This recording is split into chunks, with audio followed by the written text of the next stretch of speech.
This week, the work of reform, responsibility, and renewal moves steadily forward across politics, governance, economic planning, and national unity. Here are the major highlights from the presidency. On Sunday, the State House issued a firm response to claims by opposition politicians following recent defections to the All Progressive Congress. The presidency dismissed allegations of coercion, describing the opposition as fragmented and increasingly reliant on misinformation and scapegoating. The statement emphasized that political realignment are a product of confidence in President Tinubu's reform agenda, noting that freedom of association is a constitutional right guaranteed to all Nigerians. It also rejects assertions that democracy is under threat or that the Economic and Financial Crimes Commission is being weaponized. The presidency reaffirmed that independence of the EFCC, stressing that accountability remains non-negotiable and that no individual is above the law. Politicians facing legal scrutiny were urged to defend themselves through lawful means rather than undermining national institutions. On Monday, President Bola Ahmed Tinubu paid glowing tribute to the late President Muhammadu Buhari at the launch of his biography, celebrating a life defined by discipline, integrity, humility, and service. Reflecting on their shared political journey, Mr. President recalled the historical 2015 electoral victory that reshaped Nigeria's democratic landscape, strengthened the coalition that brought change to the country. President Tinubu highlighted Buhari's enduring legacy in security reforms, long-term infrastructure development, social justice, and modest leadership, noting that true leadership is measured by lasting impact rather than privilege. He called on Nigerians, particularly future leaders, to uphold honorable politics, responsible governance, unity, and accountability in preserving this legacy. On Tuesday, President Tinubu expressed deep sorrow over the passing of former Chief Justice of Nigeria, Justice Ibrahim Tanko Muhammad, describing him as an eminent jurist and disciplined administrator who served the nation with courage and integrity.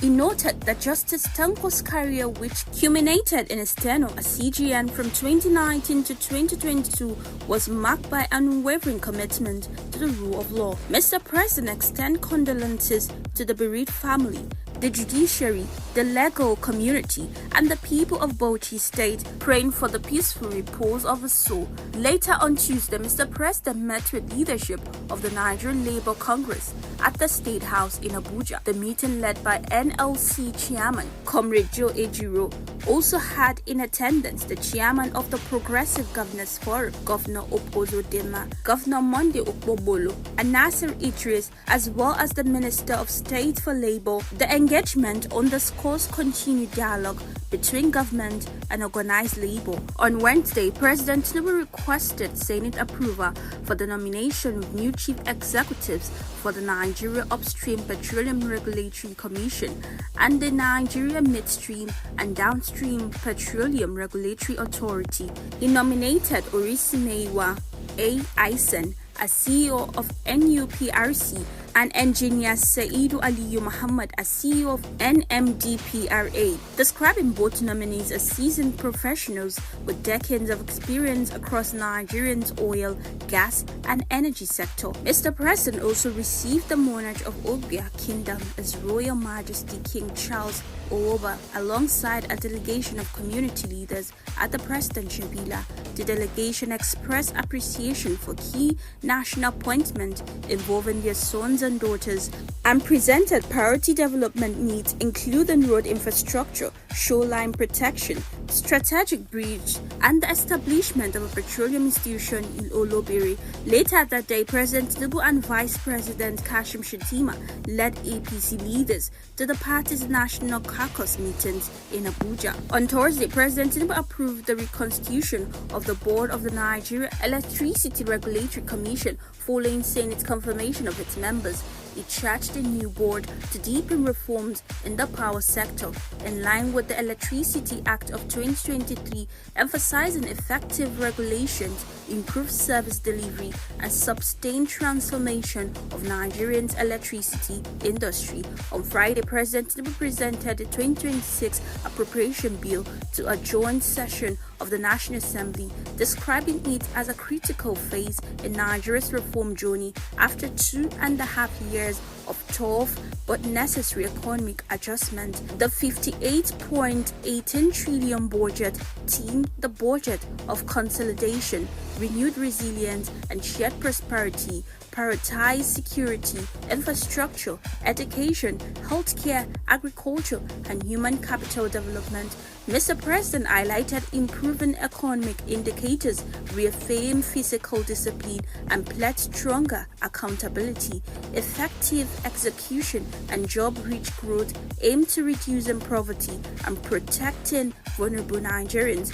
Also on Friday, Mr. President announced plans for a 3-state visit to Borno, Bauchi, and Lagos State, combining official engagement, project commissioning, condolence visit, and cultural participation. In addition, APC leaders convened at the presidential villa for the party's 5th National Executive Committee meeting, while strategic resolutions were adopted to strengthen party unity and support the implementation of the renewed agenda.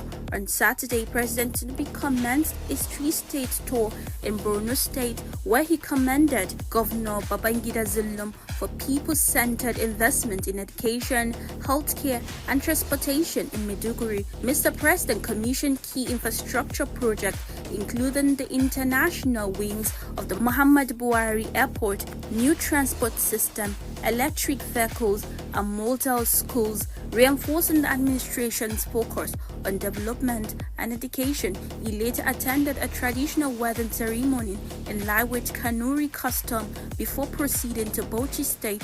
In Bauchi, President Tinubu announced the renaming of the Federal University of Health Science Azare in honor of the late Sheikh Daura Usman Bauchi. He praised the renowned Islamic scholar's lifelong contribution to faith, unity, and national development, urging Nigerians to uphold its values of integrity, tolerance, and peaceful coexistence. Thanks for joining us.